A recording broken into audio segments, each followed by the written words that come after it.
Memang Persib sebenarnya babak pertama tuh punya beberapa kesempatan, beberapa peluang. Tapi ini pertandingan 2x45 dan sebelumnya Bojan Hodak juga mengatakan bahwa ini pre-season yang nggak ideal. Bojan Hodak tuh menginginkan di akhir Juli.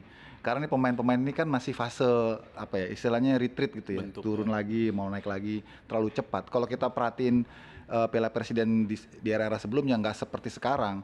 Karena sekarang itu kita banyak kompetisinya terjeda karena agenda FIFA Matchday. Karena timnas kita maju terus.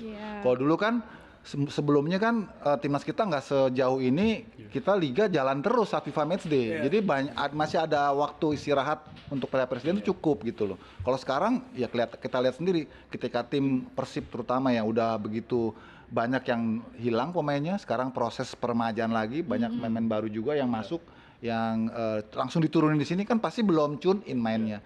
Dan kelihatan Thailand sepertinya memang punya ambisi ya, ambisinya besar banget Thailand. Lihat dari hadiahnya dan kelihatan dari cara main mereka juga lebih matang, jelas lebih matang dibanding Persib, lebih unit gitu ya. Pressing mereka juga sangat compact gitu. Itu yang membuat Persib sulit sekali untuk keluar dari tekanan.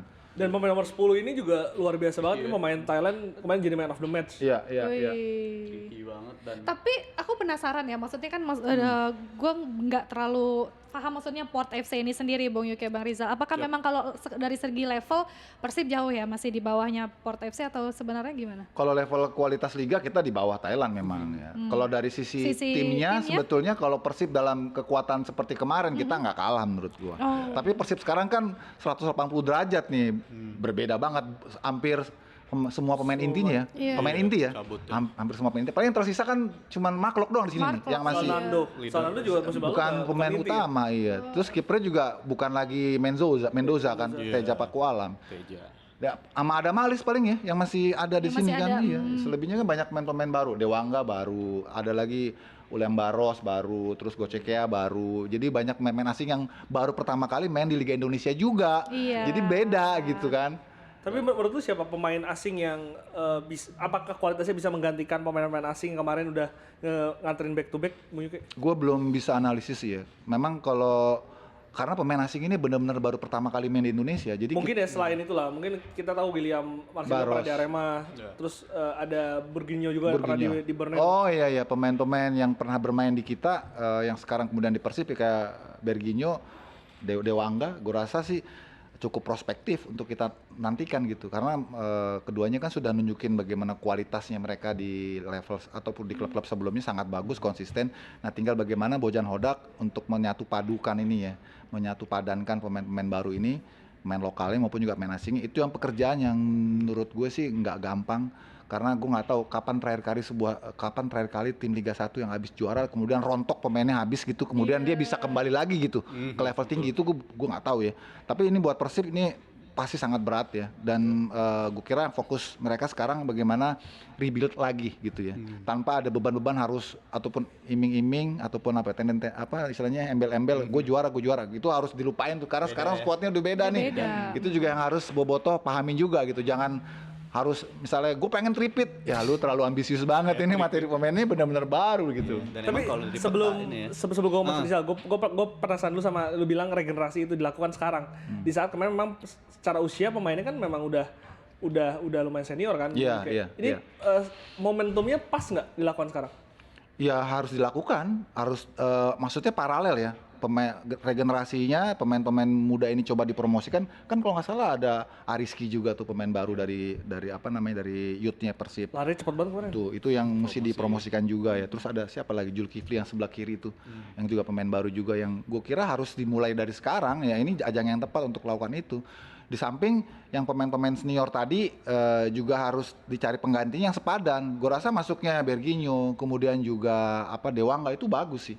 Itu bagus ya. Nanti tinggal kita lihat aja bagaimana di sisa masa jendela transfer ini Persib bisa memanfaatkan itu. Tapi ingat ya, stok yang Gretanya udah habis tuh. Habisnya ke Dewa tuh banyak kan tuh kan. Ya angkut deh. Angkut ke sana gitu kan. Angkut di sana. Sampai yang terakhir gue denger Privat Barga juga mau diambil juga.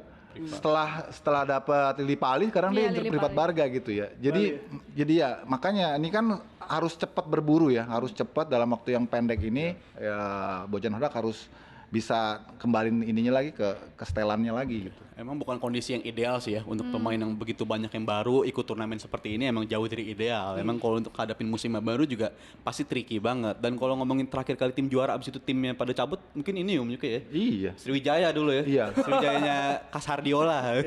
Kasar tadi dulu. 2011 kalau nggak salah habis juara bus hilang. Iya. Pemain-pemainnya pada cabut semua dan emang mempertahankan di level itu susah banget apalagi dengan kondisi tim yang baru. Jadi mungkin itu contoh kasusnya tuh dulu Sriwijaya habis juara, habis itu ya susah untuk bisa balik ke level itu lagi. Dan menurut Madura gua, mungkin ya. Madura musim lalu kan ya pemainnya juga final cabut ini. selesai semua itu. Tapi belum sampai juara juga ya. Ya, nyaris lah. Nyaris juara ya. Di level atas lah ya, tapi Iya. bukan untuk mempertahankan di situ. Jadi untuk Persib pasti akan sangat tricky banget dan pembelajaran dari pertandingan kemarin sih untungnya bukan yang mereka ini tim yang sangat bisa berkembang ya menurut gue ya. Mereka juga dari kebobolannya bukan kebobolan yang bisa dikatakan outplayed gitu, bukan yang lawan itu ngebongkar mereka dengan cara yang gampang banget, tapi lewat gol dari luar kotak penalti dan dari gol satu penalti gitu. Itu pun juga kita harus apresiasi Asnawi itu. Menurut gue Asnawi juga kemarin Asnawi ya. mainnya oke dan sepanjang musim kayaknya dia bersama Port juga salah satu pemain yang bersinar juga ya bersama Port, bahkan emang itu posisi nyaman dia ya. Kita ngeliat di timnas dia sebagai bek kanan, tapi kalau di Port kan dia emang lebih banyak sebagai wing kayak begitu tuh. Dan menurut gue ini pemain yang masih berkembang dan